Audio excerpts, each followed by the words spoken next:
not sure I would have made it through this stage. But someone, or something, was helping me along, identifying itself as a part of me that I had forgotten, an eternal part. I am a spirit being in the eternal fields of light, it said.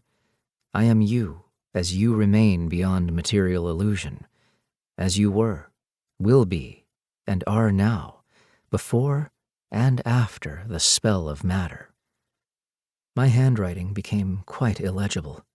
My only method of recording anything of the amazing stream of consciousness I had somehow stumbled upon was to type what I could of it on an old Royal portable typewriter that my brother-in-law found sitting on the curbside one day as he made his rounds as a garbage collector in Darien, Connecticut. But it was a strange sort of communication, unsettling at first. I found myself experiencing a consciousness radically different from anything I had ever before encountered, and it was too close for comfort. I felt as if something enormous were looking through my eyes, seeing the same room I saw every day, but interpreting it so differently, mathematically it seemed, that I hardly recognized even the most familiar of my daily objects. The thoughts, the ideas, the scope of the images, I was not used to thinking in such terms. I was unprepared and not always able to follow. I balked in outright disbelief when the voice first suggested that this was some kind of extraterrestrial intelligence I was encountering, an explanation that even now I do not accept without qualification. But despite the fact that my mind frequently lagged behind, on an emotional level, my heart and soul were experiencing a blissful, almost sexual feeling of fulfillment. I felt a peace that I could not account for, a sense of well-being deeper than I had ever known. When I understood what was being said, it was so wonderful that I felt like a child on Christmas morning. In a strange way, it was almost as if I were remembering things rather than being told them. It was all I could do to keep my fingers in the vicinity of the ancient machine that, thanks to a generous dose of WD-40, was continuously tapping out some partial account of the thoughts that were rippling wave-like through my awareness. Several times I forgot to put wood in the stove until my numb feet reminded me of the winter creeping in under the door.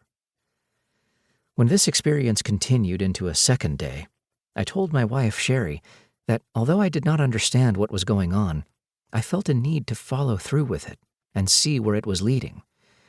I asked her to make sure that I was not disturbed for the next few days.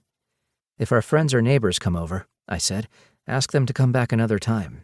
I need to be isolated until this process, whatever it is complete.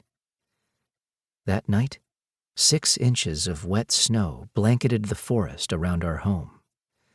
By morning, all the younger pine trees along both sides of the 1-mile dirt road that ends in our backyard had bent over under the snow's weight. There must have been 100 of them bowing protectively across the road when I looked out the window the next morning. Since we had no electricity, television, or radio in those days, the snow-laden trees effectively cut off all access to the outside world, and they remained that way until the transmissions were complete. The fact that I had not previously known how to type must have been overlooked in the swirl of heightened consciousness, for when I awoke on the morning of January 6, 1979, there were 350 double-spaced, typewritten pages stacked upon my desk, and my life had forever and irreversibly changed.